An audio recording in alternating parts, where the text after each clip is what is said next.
Grace Whitlock was known as the quiet librarian, Caleb Dawn as the ex-arsonist trying to stay clean, and Travis Lawn as the bitter ex-husband who couldn't let go. But when Grace's body was found in the ashes of her burning home, all three names ignited a mystery that would expose blackmail, betrayal, and a deadly pact no one saw coming. The fire started just after midnight. A neighbor across the street, up late watching television, saw a faint orange glow through her window. Within minutes, flames were licking the roof of the small house on Mulberry Lane in the quiet neighborhood of Redwood Pines. Sirens echoed through the streets as fire trucks arrived, red lights painting the trees and houses in flashes of emergency. The firefighters moved quickly, battling the blaze as it roared through the wooden structure, but it was already too late. By the time they got it under control, the home was gutted. Black smoke curled into the sky, and the once cozy suburban house was reduced to a shell. Inside the wreckage, they found a body. It was discovered in what remained of the downstairs living room, curled up near the base of the stairs. At first glance, it looked like another tragic accident, a faulty space heater, a neglected candle, maybe a short circuit from old wiring. These things happened, even in places like Redwood Pines. But as dawn approached and the sun cast a pale light on the smoldering remains, investigators began to sense that something about this fire didn't feel right. The victim was quickly identified as Grace Whitlock, a 34-year-old woman who had lived in the house for the past 6 years. She was recently divorced and lived alone. The community knew her as quiet, polite, and somewhat private. She worked as a librarian at the local elementary school, often staying late to help students with reading. She didn't host parties, didn't make waves. Most of her neighbors barely spoke to her beyond the occasional wave or short greeting. The news of her death spread quickly, and the neighborhood was stunned. Flowers and candles appeared near the mailbox as people mourned the loss. But the sense of grief slowly turned to confusion when the fire marshal released preliminary findings. The origin of the fire wasn't natural. It had started in multiple places at once. Accelerants were used, specifically gasoline. This was no accident. Someone had set the fire, and they had done it with intent. Things took an even darker turn when the medical examiner released the autopsy report. Grace Whitlock had not died from the fire. She had died before the flames ever touched her body. Blunt force trauma to the head, possibly from a heavy object, had killed her. The fire had been set to destroy evidence, not to cause harm. Grace was already dead. Detectives from the Redwood Pines Police Department were called in to investigate. The case was no longer about a house fire. It was a murder, deliberate, brutal, and hidden behind the cover of flames. Forensic teams returned to the scene, combing through ash and debris, looking for anything that might offer a clue. Most of Grace's belongings had been destroyed, but investigators recovered fragments of her laptop, a fire-damaged safe, and part of a broken cell phone melted into the floorboards. As they worked, questions piled up. Who would want Grace dead? Why would someone go to such extremes to erase the evidence? And what, if anything, had Grace been hiding behind the walls of her quiet suburban life? The answers weren't immediately clear, but something told investigators. This was only the beginning. There was a hidden story buried beneath the ashes, a story someone had tried to erase with fire. But even the hottest flames couldn't destroy everything. Some secrets leave behind traces, and Grace Whitlock's killer had left more than they realized. In the days following the fire, detectives focused on building a timeline of Grace Whitlock's final days. They started with the basics: her work schedule, her phone records, her bank transactions. What they found was subtle, but strange. Grace's last known contact was a coworker who said she had seemed distracted and tense the week before her death. She had left work early on Wednesday, citing a personal emergency, and never returned. No one saw or heard from her after that. Grace's finances painted a more unsettling picture. Although she had a modest income and no children to support, her bank accounts were nearly empty. Large cash withdrawals had been made over the past 2 months, all from ATMs located far from her neighborhood. Thousands of dollars had disappeared, without any explanation. In addition, detectives found 3 credit cards under her name that her sister Dana claimed she had no knowledge of. These cards were linked to an unknown P.O. box across town, a location Grace had never mentioned to anyone, the post office. Authorities gained access to the box and found a collection of envelopes, mostly containing receipts, travel brochures, and a few torn letters. One letter in particular stood out. It was unsigned but clearly written by Grace. In it, she mentioned being followed, expressed fear of someone watching the house, and made vague references to something she had done years ago that was now catching up. The letter was never mailed. As they expanded the investigation, detectives started to question Grace's past. There was no criminal record, no history of legal trouble, but when they requested her high school and college files, there were some gaps. Grace had moved frequently in her early 20s, hopping from city to city, Boston, then Detroit, then Albuquerque, before finally settling in Redwood Pines. Some moves had been only months apart. No one could explain the constant relocation. It wasn't until they accessed her sealed divorce records that they found the first concrete lead. Her ex-husband, Travis Lawn, had filed for divorce 3 years earlier, citing irreconcilable differences and emotional instability. The records revealed more: police reports from a previous address, complaints about loud arguments, and one incident where Travis claimed Grace had locked herself in the bathroom for hours and refused to speak. The charges were dropped, but the pattern was emerging. Grace was not the calm, quiet woman everyone thought she was. When questioned, Travis was guarded. He claimed they hadn't spoken since the divorce and insisted he had nothing to do with her death. However, his alibi for the night of the fire was thin. He said he had been driving back from a weekend job in a nearby town, but no one could verify the trip. His cell phone had been turned off for several hours during the time of the fire. Worse still, his vehicle, an old black Jeep Grand Cherokee, matched the description of the one seen on surveillance at the gas station the night before the fire.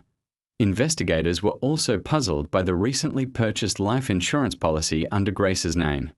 The policy had been taken out just 2 months before her death, for $500,000.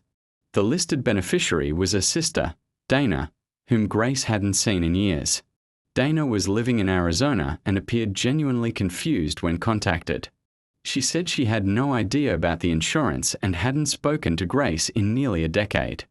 Yet phone records showed over 40 calls exchanged between their numbers in the 6 weeks leading up to the murder. As the pieces started to come together, nothing made sense. Grace had no known enemies. She lived quietly, worked respectfully, and kept mostly to herself. Yet here she was, dead before a house fire, drained bank accounts, surveillance footage of a mystery vehicle, and a life insurance policy that benefited someone she was supposedly estranged from. Something was deeply wrong beneath the surface, and it was becoming clear that Grace's quiet life had not been as quiet as it seemed. Just as suspicion began to tighten around Travis Lawn, the investigation took another unexpected turn. An anonymous tip was phoned in to the Redwood Pines Police Department. The caller, using a voice changer, claimed that someone named Caleb Dawn had been seen near Grace Whitlock's house on the day of the fire. The tipster said Caleb had been acting paranoid and had made strange comments about cleaning up loose ends. It was vague, but enough to warrant a closer look. Caleb Dawn was a part-time construction worker with a troubled past. He had been arrested as a teenager for setting a fire behind a convenience store, though the case had been sealed. Now in his early 30s, Caleb had managed to stay under the radar. He lived alone in a rundown duplex less than a mile from Grace's home. When detectives visited his residence, they found him cooperative but nervous. He said he barely knew Grace, had seen her only once through a mutual acquaintance, Travis. This statement immediately raised flags. Caleb had just inserted himself into the investigation's primary suspect. When asked about his movements the night of the fire, Caleb claimed he had been home watching old movies and had no visitors. He didn't own a car but used his cousin's truck occasionally, though he said he hadn't borrowed it that week. His cousin confirmed that Caleb did borrow the truck frequently, but couldn't recall specific dates. It wasn't a solid alibi. As investigators dug into Caleb's background, they found he had recently been employed at a construction site just a few blocks from Grace's house. The timing matched perfectly with the surveillance footage from the gas station. A witness at the job site remembered seeing Caleb filling a gas can a few days prior, something not unusual for construction work, but under current circumstances, concerning. Meanwhile, forensic teams continued their analysis of the fire scene. Deep in the ashes, they discovered something previously overlooked: a partially melted glove, stuck beneath a collapsed support beam. The glove was dark blue, made of synthetic material, and embedded with tiny strands of what appeared to be animal hair. Further lab testing confirmed that the glove had traces of gasoline and dog hair, even though Grace didn't own a pet. The glove was also flecked with blue paint commonly used at construction sites for marking utilities. Investigators returned to Caleb's duplex and requested permission to search the property. Inside his cluttered storage shed, they found a box of gloves identical to the one found in the fire. One pair was missing a glove. The gloves were splattered with blue paint.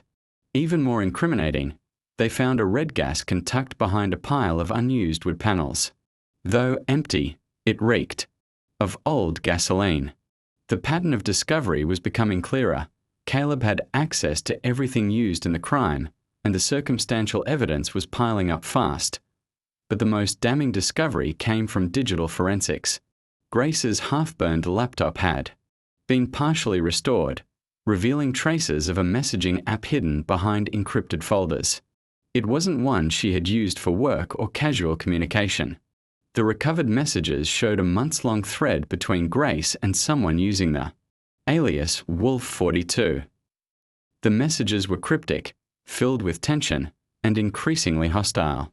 Grace had pleaded for space, begged the person to leave her alone, and made reference to paying someone off. In one message, she wrote, "I've done what you asked. Don't come near me again." When investigators tracked the IP address behind the alias, it led to a Wi-Fi network tied to Caleb Dawn's duplex. The digital fingerprints were undeniable. Caleb had been in communication with Grace, had access to construction gloves and gasoline, and lived just minutes from the crime scene. He had no solid alibi and had a past history of arson. Still, detectives couldn't rule out the possibility that he hadn't acted alone. Travis Lawn's connection to both Grace and Caleb was real. The phone calls between Grace and Dana were still unexplained. With every answer, more questions surfaced. What had Grace gotten herself involved in? Who else knew? And was Caleb the mastermind, or just the one caught holding the match? Forensics experts spent weeks reconstructing the sequence of the fire.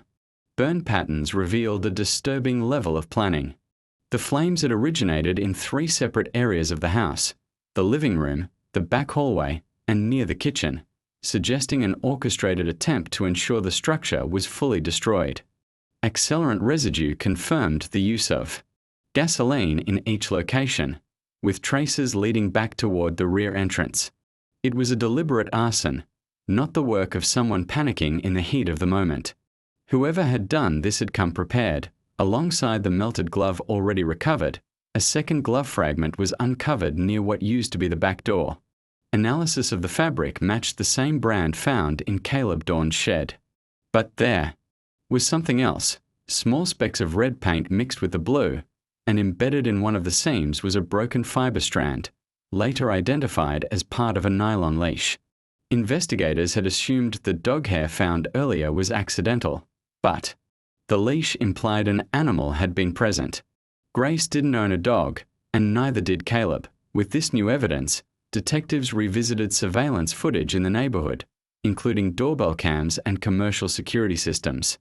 After hours of review, they struck gold: a blurry video from a home 3 blocks away, taken just before midnight the night of the fire.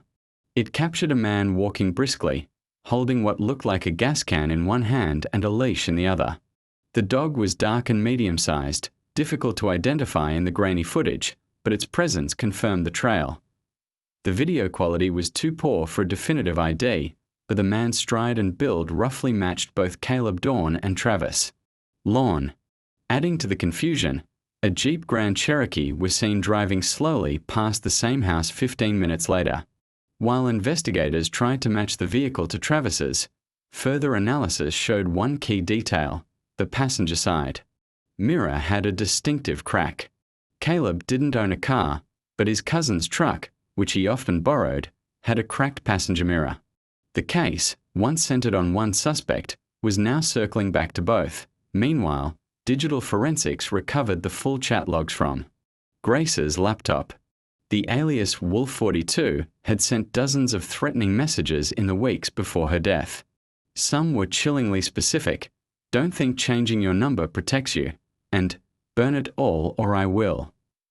Grace's replies hinted at fear, desperation, and some kind of past arrangement gone wrong. She referenced wiring money and mentioned something about keeping your name out of it. Grace had clearly been blackmailed. The logs also revealed multiple file transfers, all now corrupted. One message, however, stood out: "We are both guilty. If I go down, so do you." Investigators theorized Grace had been involved in something illegal, perhaps money laundering or identity theft. It seemed Caleb had discovered her secret and used it as leverage. But was he acting alone? The final breakthrough came from an unexpected source: Caleb's landlord. During a casual conversation with detectives, she mentioned that Caleb used to receive visitors late at night, one of whom drove a Jeep and always brought along a dog. When shown a picture of Travis Lawn, she immediately identified him as the late-night visitor. Her recollection was precise. Travis had visited multiple times in the months before the fire and had even argued with Caleb once in the parking lot. It was no longer a question of whether Caleb was involved. It was how far the conspiracy extended. Grace had secrets. Caleb had a motive. And Travis had the means. But there were still gaps, especially surrounding the financial transactions. Grace's hidden credit cards and frequent ATM withdrawals hinted at ongoing payments, possibly hush money. Dana's role remained blurry. The calls between her and Grace couldn't be ignored, yet nothing tied her directly to the crime. With evidence mounting and the connection between Caleb and Travis confirmed, investigators prepared to make their move. But deep down, they knew this wasn't just about a house fire or even a murder. Something deeper had been buried, something Grace had tried, and failed, to keep from igniting. The arrests came quietly at first. Caleb Dawn was taken into custody just after sunrise, without incident.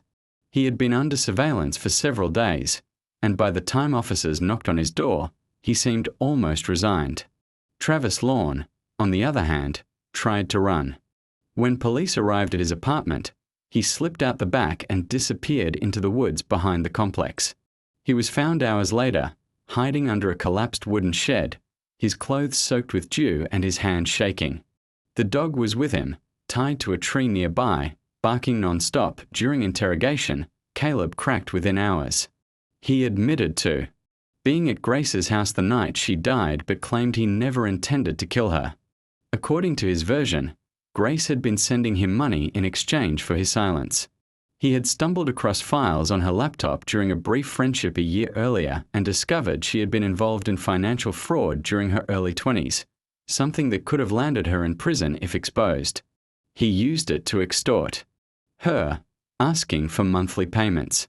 But eventually, she stopped paying.